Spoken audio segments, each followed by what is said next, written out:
What's up my friends? Today we're making the GreenPoint, which is another modern riff on the Manhattan. Or I should say on the Brooklyn, because that's what people say it's a riff on. Hence the name the GreenPoint, which is a neighborhood of Brooklyn. I personally see it more like a herbaceous Manhattan, but you see where this is going. That's gonna be rye, vermouth, and herbaceous liquor. Here the star will be chartreuse, but not green chartreuse like the name could trick us to think about. Yellow chartreuse is used in this one and it's freaking tasty. So if you don't know this cocktail, stick around. That's gonna be a great addition to your arsenal. And if you're already in the know, well, stick around still. Go grab your bottles. You know what they are, and you also know you won't regret it because you know how good this one is. So if you guys are ready, let's go.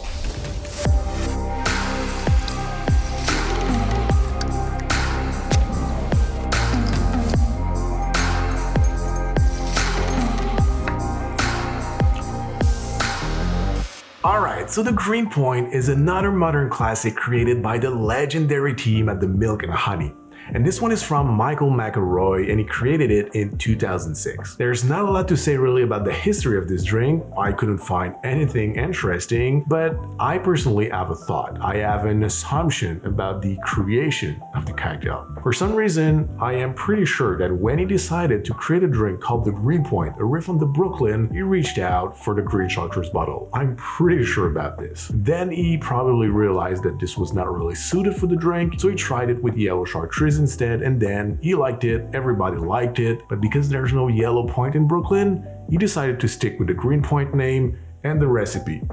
Maybe that's just my crazy thinking, it probably is. But anyways, as I said, there's nothing else to say about the history of this drink, so let's dive right into the booze. And what you're gonna need is first, rye whiskey, sweet vermouth, yellow chartreuse, Angosrura bitters, and orange bitters. In terms of the rye for this recipe, I think it's really important to get the right one, and for me, I think what's the most important is to get something that has a high rye mash bill. That's gonna bring a lot of spices to the cocktail. It's gonna help to dry it down a little bit, because with the chartreuse, it can be a little bit on the sweet side. So using something that has a lot of bite, something that has a lot of spices, that's really gonna help the balance of the cocktail. Also, when I'm using something as herbaceous as chartreuse, especially when I mix it with something else that has a lot of complexity, like the sweet vermouth, I usually like to stir my cocktail just a little bit more to make sure I'm gonna open up all the flavors of all the ingredients. And because of that, I always like to use a whiskey that's at least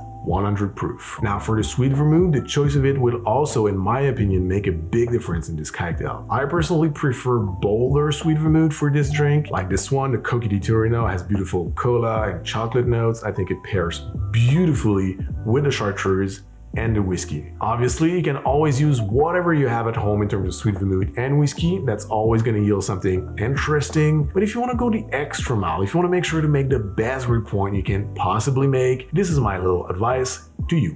But now, let's build. I'm gonna start with 2 ounces of rye in a mixing glass.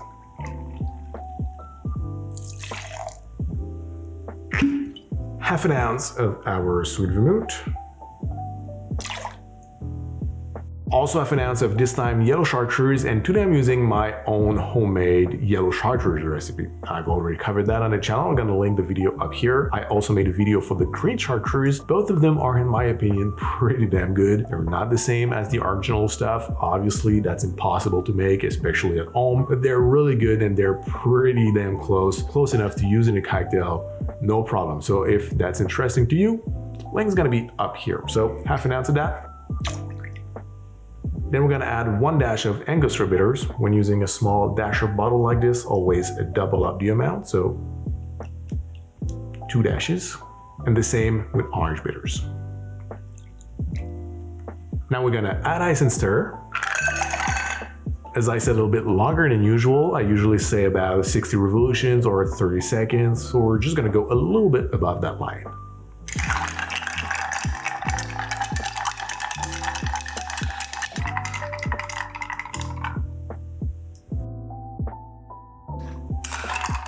Now we're gonna strain this in our favorite chilled cocktail coupe. If you can, always chill your coupe. Express some lemon oil over the cocktail.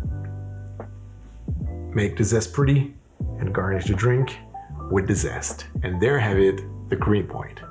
Let's give it a try. Wow.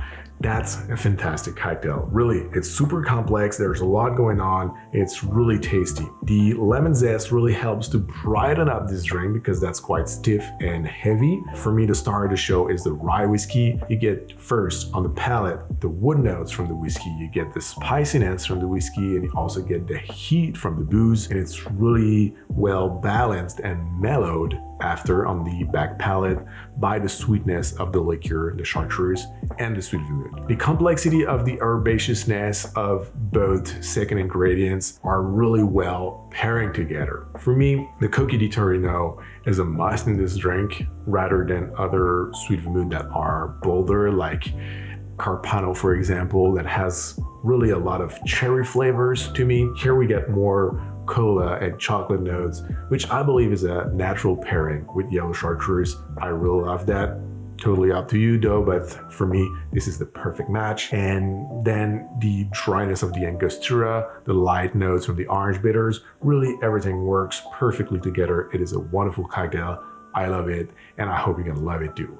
So my friends, this is it for me today. Thank you very much for watching. I hope you enjoyed this video. Leave a thumbs up if you did. Don't forget to subscribe before we go, to turn that bell if you wanna make sure not to miss the next video. Until then, thank you very much for watching. Have a great day, and see you very soon. Cheers.